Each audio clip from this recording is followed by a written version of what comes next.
নমস্কার। আয়ুষ্মান কার্ডের ইকেওয়াইসি কী করে করবেন এই নিয়ে কিন্তু সকলেই বেশ চিন্তিত। অনেক দর্শক বন্ধু কমেন্টও করেছেন। তাই আজকের ভিডিওতে একটি নতুন প্রসেসে আয়ুষ্মান কার্ডের ইকেওয়াইসি কী করে করতে হবে এবং সেটা আমরা কতটা সফল হতে পারি সেটাই দেখে নেব। অনেকের ফোনে ওটিপি আসছে না, অনেকে আবার ইকেওয়াইসি করতে গেলে ফেলড হয়ে যাচ্ছে, এরকম একটা ব্যাপার হচ্ছে। তো দেখা যাক কী হয়। আপনাকে সবার আগে অফিসিয়াল ওয়েবসাইটে চলে আসতে হবে NHA.gov.in। অবশ্যই এই পোর্টালের লিঙ্ক আমি ডেসক্রিপশনে দিয়ে রাখবো। এটাই হচ্ছে সেই অফিসিয়াল পোর্টাল। এখানে সবার আগে লগ ইন অ্যাজ আপনাকে বেনিফিশিয়ারি এই অপশনটা সিলেক্ট রাখতে হবে। অপারেটর করবেন না, বেনিফিশিয়ারি এটা বাই ডিফল্ট সিলেক্ট থাকবে, এটাই রাখবেন। তারপর এখানে যে ক্যাপচা আছে সেটা পুট করবেন। তারপর আপনার যে কোনো ফোন নাম্বার এখানে পুট করে ভেরিফাই অপশনে ক্লিক করবেন। এরপর আপনার ফোনে একটি ওটিপি চলে আসবে 6 সংখ্যার, সেটা এখানে পুট করে লগ ইন অপশনে ক্লিক করবেন। লগ ইন অপশনে ক্লিক করার পর আপনার সামনে এই টাইপের একটি ড্যাশবোর্ড ওপেন হয়ে যাবে। এখান থেকে স্কিম PMJAY এটাই সিলেক্ট রাখবেন। স্টেট চুজ করে নেবেন এখান থেকে ওয়েস্ট বেঙ্গল। সাব স্কিম এটা কিছু হাত দেওয়ার দরকার নেই। তারপর আপনার ডিস্ট্রিক্ট যেটা আছে সেটা সিলেক্ট করবেন এবং সার্চ বাই করে এটা আমি আধারের মাধ্যমে সার্চ করব, সেই জন্য আমি আধার নাম্বার এটা সিলেক্ট করছি। আধার নাম্বার ও ক্যাপচা পুট করার সঙ্গে সঙ্গে এখানে এই সার্চ অপশনটা এনেবেল হয়ে যাবে। এটার উপর আপনাকে ক্লিক করতে হবে। এখানে ক্লিক করার সঙ্গে সঙ্গে ওই পরিবারে যতজন ব্যক্তির আয়ুষ্মান কার্ড হয়ে গেছে তাদের নামের পাশে ভেরিফাইড এবং অ্যাপ্রুভড এরকম লেখা শো হবে এবং এই পাশে ডাউনলোড কার্ড বলে একটা অপশন আছে, এখান থেকে কার্ড ডাউনলোড করা যাবে। যদিও এই মুহূর্তে কার্ড ডাউনলোড হচ্ছে না এই পোর্টাল থেকে, সেটা পরের কথা। কিন্তু যাদের নামের পাশে আইডেন্টিফাইড এবং নট জেনারেটেড দেখাচ্ছে তাদের এই পাশে কিন্তু ইকেওয়াইসি বলে একটা অপশন আসছে, তাদেরকে কিন্তু ইকেওয়াইসি করতে হবে, তবেই কিন্তু নেক্সট স্টেপে আপনি যেতে পারবেন। এবার আজকের ভিডিওতে এই ইকেওয়াইসিটা কী করে করবেন সেটাই দেখে নেব। একটা পরিবারে একজনের ভেরিফাইড হলে সবারই যে হয়ে যাবে তা কিন্তু নয়। এখানে দেখুন 3 জনের ভেরিফাইড হয়েছে। আমি আপাতত ইকেওয়াইসি অপশানে ক্লিক করছি। এখানে ক্লিক করার সঙ্গে সঙ্গে এই টাইপের একটি পপ আপ ওপেন হয়ে যাবে, যেখানে ওই ব্যক্তির আধার কার্ডের শেষ 4টে সংখ্যা শো হবে। একটু নিচের দিকে ভেরিফাই বলে একটা অপশন আছে, এই ভেরিফাই অপশানে ক্লিক করতে হবে। ভেরিফাই অপশানে ক্লিক করার সঙ্গে সঙ্গে এখানে একটি কনসেন্ট বক্স ওপেন হয়ে যাবে। যদি মোবাইল থেকে করেন তাহলেও কিন্তু এরকম বক্স ওপেন হবে।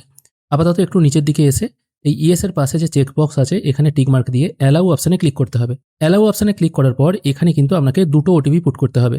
একটা আছে বেনিফিশিয়ারি আধার ওটিপি আর নিচেরটা আছে বেনিফিশিয়ারি মোবাইল ওটিপি। আপনার মেসেজ বক্সে আধার থেকে যে এসএমএসটি এসছে 6 সংখ্যার সেটাই ওপরের ঘরে বসাবেন।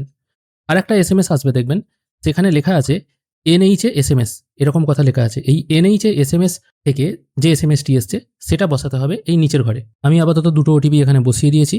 তারপর অথেন্টিকেট অপশানে ক্লিক করব। অথেন্টিকেট অপশানে ক্লিক করার সঙ্গে সঙ্গে যাদের এখনও পর্যন্ত কার্ড জেনারেট হয়নি, দেখুন এখানে কার্ড স্ট্যাটাস নট জেনারেটেড দেখাচ্ছে। এবার আমরা করব ইকেওয়াইসি। এবার ইকেওয়াইসি করার জন্য যে ব্যক্তির আপনি ইকেওয়াইসি করতে চান, যেমন এই ব্যক্তির নট জেনারেটেড দেখাচ্ছে কার্ড স্ট্যাটাস, আমি এই ব্যক্তির উপর একবার মাউসটা ক্লিক করব। ক্লিক করার সঙ্গে সঙ্গে তার সমস্ত ডিটেল কিন্তু এখানে ওপেন হয়ে যাবে। এবার কেওয়াইসি করার এখানে অনেকগুলো অপশান আছে, আধার ওটিপি, ফিঙ্গারপ্রিন্ট, আইডি স্ক্যান এবং ফেস অথেন্টিকেশন। আমি আধার ওটিপির মাধ্যমেই করব, আমি সেই জন্য আধার ওটিপি এই অপশানটা চুজ করে নিচ্ছি। এরপর পেজটির একটু নিচের দিকে এলে এখানে ওই ব্যক্তির আধারের শেষ 4টি সংখ্যা দেখতে পাবেন। তার পাশে ভেরিফাই বলে একটা অপশন পাবেন, এই ভেরিফাই অপশানে আবার আপনাকে ক্লিক করতে হবে। একই রকমভাবে আবার এই কনসেন্ট পেজ ওপেন হয়ে যাবে। এখানে এই ইয়েস অপশানে আপনাকে টিক মার্ক দিয়ে আবার অ্যালাউ করতে হবে। অ্যালাউ করলে আবার ঠিক একই রকমভাবে প্রথমের মতো দুটো ওটিপি আসবে। আধার থেকে আসা ওটিপিটি প্রথম ঘরে বসাবেন, 6 সংখ্যার হবে, এবং NHA থেকে আসা ওটিপিটি দ্বিতীয় ঘরে বসিয়ে দেবেন। এরপর করতে হবে আপনার ইকেওয়াইসি। এখানে ম্যাচিং স্কোর 75% দেখাচ্ছে। এখানে ক্যাপচার ফটো বলে একটি অপশন আছে, এখানে যে ব্যক্তির কেওয়াইসি হচ্ছে তার ফটোগ্রাফ তুলতে হবে। যদি মোবাইল থেকে কাজটি করেন এখানে ক্লিক করলে মোবাইল ক্যামেরা ওপেন হয়ে যাবে। কিছু পারমিশন চাওয়া হতে পারে, সেক্ষেত্রে সবগুলোকে এনেবেল করে দেবেন, তবেই কিন্তু ক্যামেরা অ্যাক্সেস পাওয়া যাবে, নাহলে কিন্তু ক্যামেরা অ্যাক্সেস পাওয়া যাবে না। আমি ল্যাপটপ থেকে কাজটি করছি সেই জন্য ক্যাপচার ফটো এই অপশানে ক্লিক করব। এখানে ক্লিক করার সঙ্গে সঙ্গে ক্যামেরা ওপেন হয়ে গেছে। এখান থেকে ক্যামেরার সামনে মুখটাকে এভাবে এনে ক্যাপচার অপশানে ক্লিক করলেই আপনার ফটো কিন্তু উঠে যাবে। ফটোগ্রাফ এখানে ক্যাপচার হয়ে গেছে। এরপর নিচে কিছু ডিটেল আপনাকে ফিল করতে হবে। এখানে জিজ্ঞেস করা হচ্ছে আপনার ফোন নাম্বার আছে কিনা, আমি এটাকে আপাতত নো করে দিচ্ছি। তারপর জিজ্ঞেস করা হচ্ছে হেড অফ দ্য ফ্যামিলির সাথে আপনার সম্পর্ক কি, এই পরিবারে ইনি হেড অফ দ্য ফ্যামিলি, সেই জন্য আমি আদার্সটাকে এটা চেঞ্জ করে সেলফ করে দিচ্ছি। তারপর আপনার এরিয়ার পিনকোডটা এখানে বসাতে হবে। বাদবাকি ডিটেল মোটামুটি ফিল হয়েই থাকবে, যদি ফিল না হয়ে থাকে আপনাকে ফিল করতে হবে।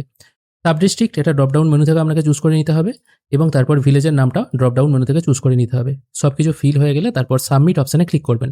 এখানে দেখুন ইকেওয়াইসি কমপ্লিট। এরপর আপনার স্টেট ভেরিফিকেশন হবে। স্টেট ভেরিফিকেশন হয়ে গেলেই আপনি কিন্তু আয়ুষ্মান কার্ড ডাউনলোড করতে পারবেন।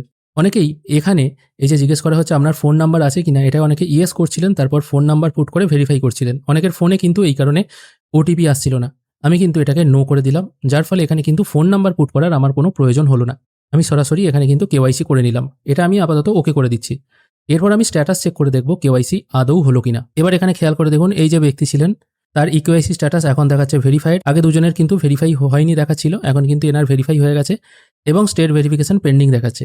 এরপর যখন স্টেট ভেরিফিকেশন হয়ে যাবে তখনই কিন্তু এখানে ডাউনলোড কার্ডের অপশন চলে আসবে, তখন কিন্তু এই ব্যক্তিও কার্ড ডাউনলোড করতে পারবেন। এইভাবেই আপনারা খুব সহজে আয়ুষ্মান কার্ডের ইকেওয়াইসি করতে পারবেন। আশা করি আপনাদের স্টেপ বাই স্টেপ প্রসেসটা বোঝাতে পারলাম। কোথায় অন্যদের অসুবিধা হচ্ছে সেটাও কিন্তু আমি বুঝিয়ে দিলাম। আজকের ভিডিও এখানেই শেষ করছি। ভিডিও যদি ভালো লেগে থাকে অবশ্যই একটি লাইক করবেন। ভিডিও দেখার জন্য অসংখ্য ধন্যবাদ। ভালো থাকবেন।